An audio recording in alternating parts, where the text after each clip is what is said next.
मान लीजिए किसी मुसलमान ने मरने के पहले अपनी वसीयत लिखी और वसीयत में कहा कि मेरी ये जो ज़मीन है इस पर कब्रिस्तान बनेगा या इस पर एक मस्जिद बनेगी, तो वो जो संपत्ति है, वो जो ज़मीन है, वो वक्फ बोर्ड के अधीन आ जाएगी। अब इसको लेके नरेंद्र मोदी ने एक बहुत बड़ा षड्यंत्र रचा है। नरेंद्र मोदी और गौतम अडानी ने मिलकर बहुत बड़ी साजिश की है और साजिश ये है कि वक्फ बोर्ड की जो हज़ारों करोड़ की ज़मीन है उसको सरकार ले लेगी, अधिग्रहण हो जाएगा उसका। नमस्कार, मैं प्रेम, आप देख रहे हैं एमके न्यूज इंडिया। देखिए, बक बिल संशोधन को लेकर जो है काफी सियासत जो है अब बढ़ती जा रही है। जिस तरह से गर्माहट मौसम में आ रहा है, उससे कहीं ज्यादा गर्माहट जो है अब बक बिल को लेकर जो है मुस्लिम भाइयों की तरफ से दिखे जा रही है। बीते दिन आपने देखा कि किस तरह से गर्दनी बाग में तेजस्वी यादव से लेकर लालू प्रसाद यादव तमाम जो लोग जो है गर्दनी बाग पहुंचे थे। और आज जो है बक बिल पर जो हम बात करने जा रहे हैं, हमारे साथ पूर्व आईपीएस अमिताभ दास सर हैं।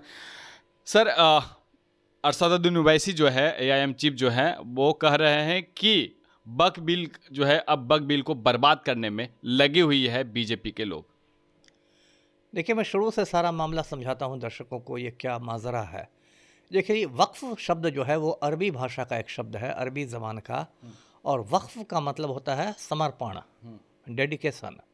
तो यदि कोई मुसलमान अपनी संपत्ति का या पूरी संपत्ति का या पूरी संपत्ति के एक हिस्सा का धार्मिक कार्यों के लिए उसको समर्पित कर देता है, तो वो संपत्ति जो है वो वक्फ की संपत्ति हो जाती है। मान लीजिए किसी मुसलमान ने मरने के पहले अपनी वसीयत लिखी और वसीयत में कहा कि मेरी ये जो ज़मीन है इस पर कब्रिस्तान बनेगा या इस पर एक मस्जिद बनेगी, तो वो जो संपत्ति है, वो जो ज़मीन है, वो वक्फ बोर्ड के अधीन आ जाएगी। और वक्फ बोर्ड भी दो हैं हिंदुस्तान में, एक सुन्नी वक्फ बोर्ड है और एक शिया वक्फ बोर्ड है। क्योंकि मुसलमानों के दो बड़े धड़े होते हैं, सुन्नी और शिया, तो दो वक्फ बोर्ड भी है। अभी वक्फ बोर्ड का भी किस्सा सैकड़ों साल पुराना है। तो क्या है कि वक्फ बोर्ड के अधीन, मतलब हज़ारों एकड़ ज़मीन टोटल में है, हज़ारों करोड़ की संपत्ति है पूरे देश में, यदि आप देखें कश्मीर से कन्याकुमारी तक। अब देखिए, पूरा खेल समझें दर्शक क्या है। अब इसको लेके नरेंद्र मोदी ने एक बहुत बड़ा षड्यंत्र रचा है। नरेंद्र मोदी और गौतम अडानी ने मिलकर बहुत बड़ी साजिश की है और साजिश ये है कि वक्फ बोर्ड की जो हज़ारों करोड़ की ज़मीन है उसको सरकार ले लेगी, अधिग्रहण हो जाएगा उसका। और उसके बाद निजीकरण करके उसको गौतम अडानी के चरणों में प्रस्तुत कर दिया जाएगा। तो सारा खेला इसी का है। आम आदमी को उल्लू बनाने के लिए कहा जा रहा है कि वक्फ बोर्ड की जो संपत्ति है वो पब्लिक जन कल्याण के लिए वो सरकार ले लेगी, लेकिन जन कल्याण वाली कोई बात नहीं है, लोक कल्याण वाली कोई बात नहीं है। वक्फ बोर्ड की बहुमूल्य ज़मीन जो है वो नरेंद्र मोदी लेकर अपने मालिक गौतम अडानी के चरणों में प्रस्तुत कर देंगे। जी, ओवैसी साहब का जो है मुस्लिम समुदाय में एक बड़ा चेहरा माना जाता है और उनका कहना है कि बक बोर्ड जो संशोधन बिल है उसे तो हम मानेंगे नहीं, सीधा एकदम नकार रहे हैं। और वहीं केंद्र में जो सरकार बनी है वो बैसाखियों के सहारे चल रही है, फिर भी इनका जो तेवर है वो बदल नहीं रहे। नहीं, तेवर तो बदलना पड़ेगा। देखिए, यही मोदी जी ने 3 कृषि कानून लाए थे, याद होगा, जो कुछ साल पहले संसद के दोनों सदनों में कृषि कानून पास हो गए थे, राष्ट्रपति के दस्तखत भी हो गए थे, कानून बन गया था। लेकिन 13 महीनों तक किसानों ने दिल्ली की घेराबंदी की, दिल्ली बॉर्डर पर लाखों किसान डटे रहे, बच्चे, बूढ़े, औरत, मर्द, सब राकेश टिकैत के नेतृत्व में। और अंत में मोदी को झुकना पड़ा और तीनों कृषि कानून वापस लेने पड़े। तो जनतंत्र में आप ऐसे गुंडागर्दी और रंगदारी से नहीं चलता है जनतंत्र। अब यही जो वक्फ बिल है, इसी को लेके जो एनडीए में ही मतभेद हो गए हैं। एनडीए में भाजपा के जो सहयोगी दल हैं, जैसे एक बड़ा सहयोगी दल है तेलुगु देशम, चंद्रबाबू नायडू की जो पार्टी है उसके, क्योंकि इस बार तो मोदी को स्पष्ट बहुमत है नहीं लोकसभा में, तो उसके 16 सांसद हैं तेलुगु देशम के। चंद्रबाबू नायडू के रहमो करम पर मोदी की सरकार है। तो नायडू ने भी वक्फ बिल से अपनी मतलब असहमति व्यक्त की है। तो इतना आसान नहीं है वक्फ वाला बिल को लाना, एक्ट बना देना। उसका विरोध होगा, उसको कोर्ट में चुनौती दी जा सकती है। मोदी ने पहले भी इलेक्टोरल बॉन्ड्स लाए थे, बाद में उसको कोर्ट ने मतलब असंवैधानिक घोषित कर दिया। तो ये लड़ाई लंबी लड़ी जाएगी। अभी गौतम अडानी के हुक्म पर मोदी वक्फ बोर्ड की ज़मीन छीनने की कोशिश कर रहा है, लेकिन ये डगर बहुत मुश्किल दिखाई पड़ती है।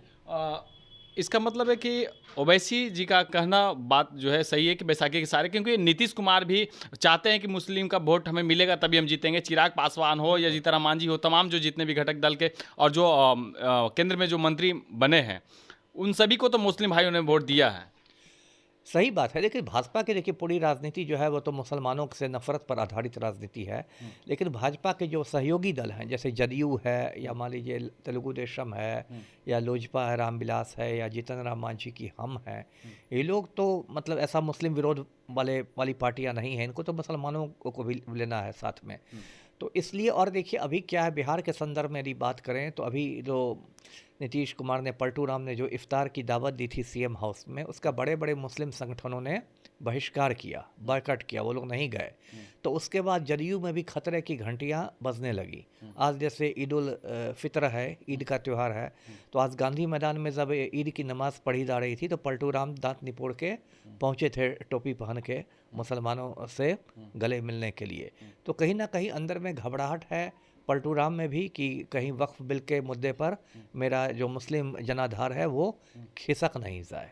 तो ये तो बात है ही जी। उस जगह पे कहा जा रहा है कि वक्फ बोर्ड को लेकर भी नीतीश कुमार से बातें की गई थी। जी जी, कुछ नारेबाजी की भी बातें आ रही है। कुछ लोगों ने नमाज मतलब गांधी मैदान में आज नीतीश कुमार से मतलब अपना प्रोटेस्ट दिखाया, अपना विरोध दर्ज किया कि वक्फ बिल पर जो जनता दल यूनाइटेड का स्टैंड है, जो रवैया है वो सही नहीं है जी।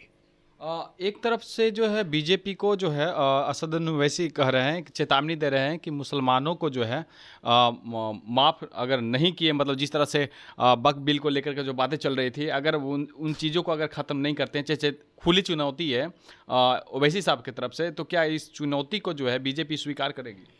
नहीं नहीं, अगर चुनौती सिर्फ ओवैसी की ही रहती तो हो सकता है भाजपा उसको स्वीकार नहीं करती या कहती ओवैसी को कि आपको जो करना हो कर लीजिए।